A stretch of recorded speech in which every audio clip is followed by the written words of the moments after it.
conversa, vou chamar já, então, a Rita Serrano, ex-presidenta da Caixa Econômica Federal, que a gente tem o maior prazer de receber aqui no Bom para Todos. Rita, seja muito bem-vinda. Tudo bem com você? Oi, boa tarde, Thalita. Eu estou bem, estou muito feliz, inclusive, de estar aqui com vocês na TVT.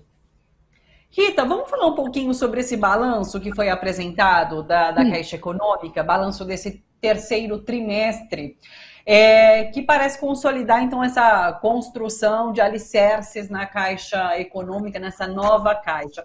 Foi, claro, apresentado esse balanço pelo presidente atual, mas isso tudo é fruto do que foi a sua gestão à frente da Caixa, né? Então, eu queria que você comentasse um pouquinho sobre as principais construções, o que você vê de muito positivo nesse momento em relação à Caixa, o que a gente pode esperar que continue avançando ali dentro. Conta pra gente. Olha, Thalita, só para explicar então para o público, embora eu seja ex-presidente, esse balanço ele é do terceiro trimestre, então ele fechou no final de setembro, né? E eu fiquei até agora no final de outubro. Então, ele é um balanço, como eu venho dizendo, que mostra o resultado desse nosso esforço e, obviamente, o esforço vinculado às diretrizes do programa de governo do presidente Lula, que foi o que ele me pediu para reconstruir o banco quando eu assumi em janeiro. Então, para a gente ser bem objetivo, primeiro é importante destacar, né? A Caixa, como todo o patrimônio público brasileiro e o governo, foi completamente desmantelado a partir de 2016. Então, o banco perdeu o mercado, perdeu capacidade de investimento, perdeu capacidade de crédito, inclusive teve perda no mercado de crédito e, obviamente, se iniciou a partir ali do golpe, né, do governo Temer, um processo de privatização do banco, não do banco como um todo, mas a partir das suas operações, porque justamente as operações não precisavam de autorização do Congresso Nacional, então foi uma estratégia durante o governo Temer e o governo Bolsonaro criar subsidiárias para privatizar a operação das estatais. Então a Caixa, só para a gente ter ideia, ela pulou de 3 subsidiárias em 2015 para 12 subsidiárias aí em 2022. Então, com todas criadas com claro propósito de privatização. E, além disso, nós tivemos, aí, no último período, o banco viveu um processo de crise reputacional que, obviamente, impactou no resultado do banco, que foi a crise quando o principal dirigente da instituição foi acusado de assédio sexual, inclusive esse processo está na justiça, né, para a decisão da justiça, e também os programas controversos em período eleitoral que a Caixa gerenciou, o consignado do auxílio, né, e também aquele programa do microcrédito.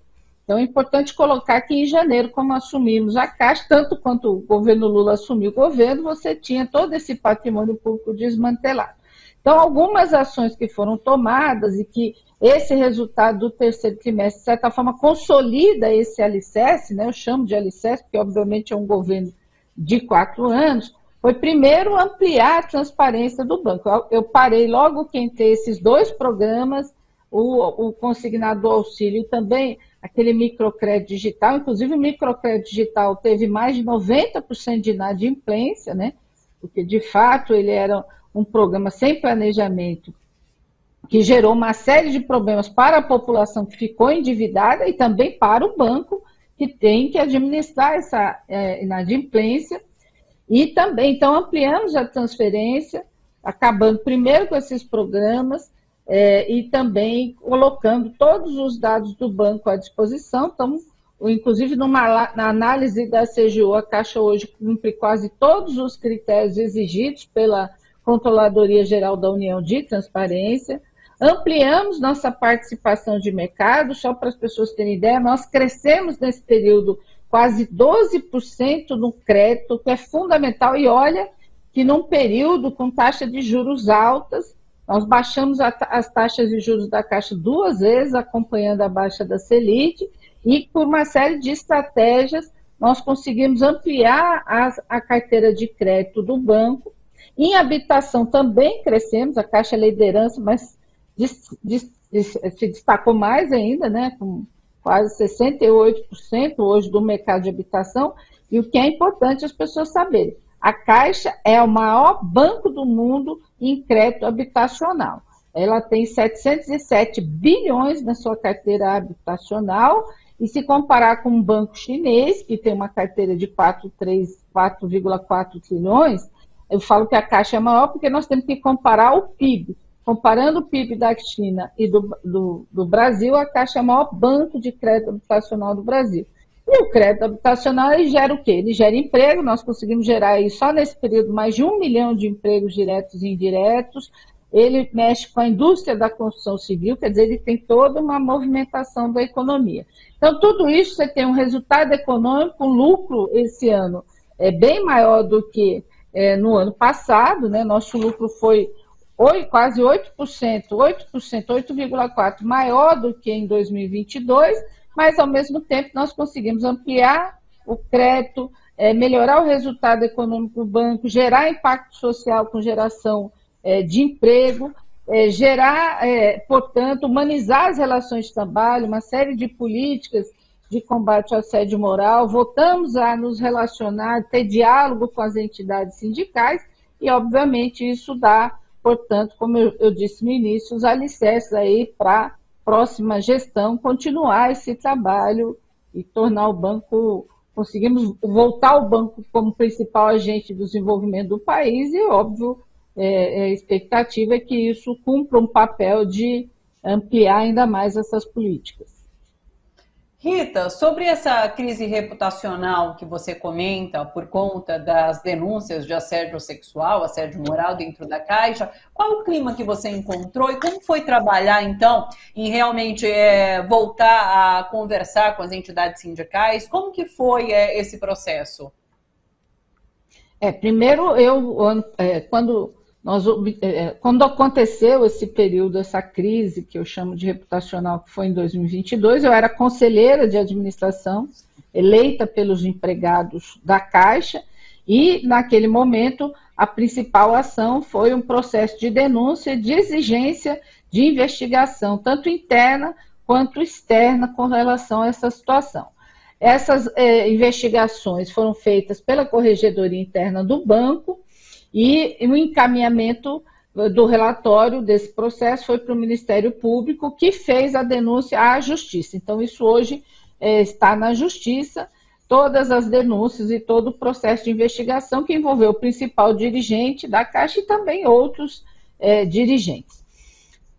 Quando nós entramos, a primeira missão foi ampliar essas políticas de combate ao assédio moral por dois caminhos, né? O primeiro, você normatizar regras para punir os eventuais responsáveis, tanto pelo assédio sexual quanto assédio moral, que também aumentou drasticamente nesse período que nós vivemos aí, obscuro, né, de muita pressão no país, de disseminação do ódio, que também, obviamente, isso permeou as relações de trabalho na Caixa. Então, criamos uma série de normas para coibir isso, né? Também, por outro lado, não basta só criar as normas, nós começamos a atuar na política cultural da empresa. Então, nós fizemos aí uma pesquisa de clima organizacional, de cultura, uma série de palestras com os empregados, uma série de debates e também aproximamos aí com as entidades sindicais e sociais, e no caso das entidades sociais, conseguimos, em acordo, retomar as comissões de diversidade que existiam no banco há muitos anos atrás e foram encerradas no último período. Então, retomamos as comissões de diversidade, que metade dessas comissões é do banco, metade é dos sindicatos, justamente com o objetivo de aprimorar essas relações no sentido do respeito, de humanizar as relações de trabalho. Perfeito. Uma última questão, Rita. O atual presidente, ele anunciou hoje que o banco que pretende lançar uma nova linha de crédito para consumo voltada ao público de baixa renda. Promete lançar em até 20 dias, a ideia é conceder crédito para a população de baixa renda comprar o que quiser. Você tem conhecimento sobre esse planejamento? Você sabe nos dar detalhes se é positivo esse lançamento de um programa de crédito nesse sentido? Olha, eu penso que todas as ações no sentido de ampliar o crédito. Olha, antes de falar do crédito, é importante destacar aqui como foi fundamental e vem sendo esse programa Desenrola do governo federal. A Caixa chegou a negociar 4,5 bilhões de dívidas das pessoas que estavam aí com nome sujo, endividados. Então, a ação do Desenrola para resolver isso, né? E, ao mesmo tempo, lembrando que o Desenrola, em alguns casos, a pessoa tem até 90% de desconto na primeira fase, e agora, nessa segunda fase, se negocia com vários fornecedores, etc. Mas o importante é que o fato de você ter renegociado dívidas abriu a possibilidade dessas pessoas voltarem a ter crédito.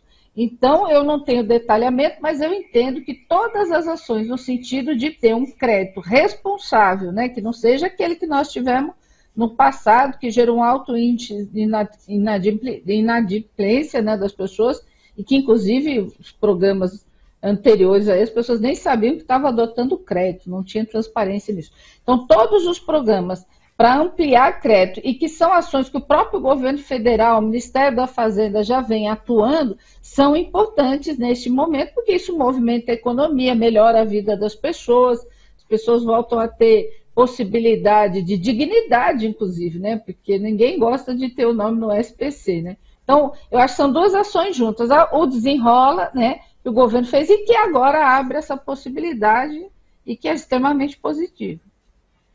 O Desenrola é um ótimo exemplo realmente de programa do governo federal que teve um impacto super positivo e que conseguiu impactar em termos de comunicação também de uma forma muito eficiente, porque todo mundo conhece hoje o programa, já ouviu depoimento de pessoas que foram beneficiadas com o Desenrola, então de fato é um programa muito importante e que tem tido um impacto muito grande. Rita, diga, você quer complementar alguma coisa? Não, eu só queria dizer que é isso. Quer dizer, na verdade, você tem um planejamento, vem sendo feito um esforço do governo federal, tanto na cobrança de que baixa a Selic, porque também, assim, quando a gente fala em crédito, nós temos que falar que nós temos uma taxa de juros muito alta ainda, e que isso é o grande dificultador, na realidade, do crédito.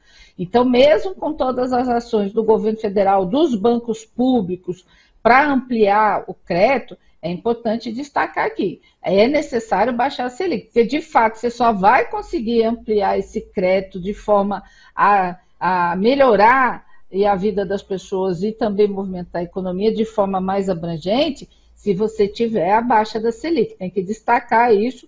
A gente vem remando contra a maré, né, de certa forma, os bancos públicos em especial, a Caixa em especial, remando contra a maré, baixando taxa de juros para oferecer crédito.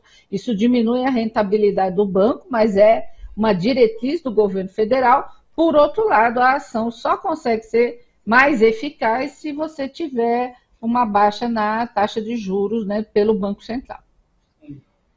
Rita, muito bacana conversar com você, muito obrigada pela sua disponibilidade, parabéns, porque como você coloca, se há esse alicerce hoje ali na Caixa, foi por conta da sua gestão. Então, parabéns, muito obrigada, até uma próxima. Obrigada, Thalita, obrigada, TVT, muito agradecida. Um abraço, Rita Serrano, ex-presidenta da Caixa Econômica Federal, conversando aqui com a gente um pouquinho sobre esse alicerce, fruto da gestão de Rita Serrano frente à Caixa Econômica Federal. Ela trouxe alguns pontos aqui para a gente, nos explicou um pouquinho em relação a tudo que foi construído e expectativas, né?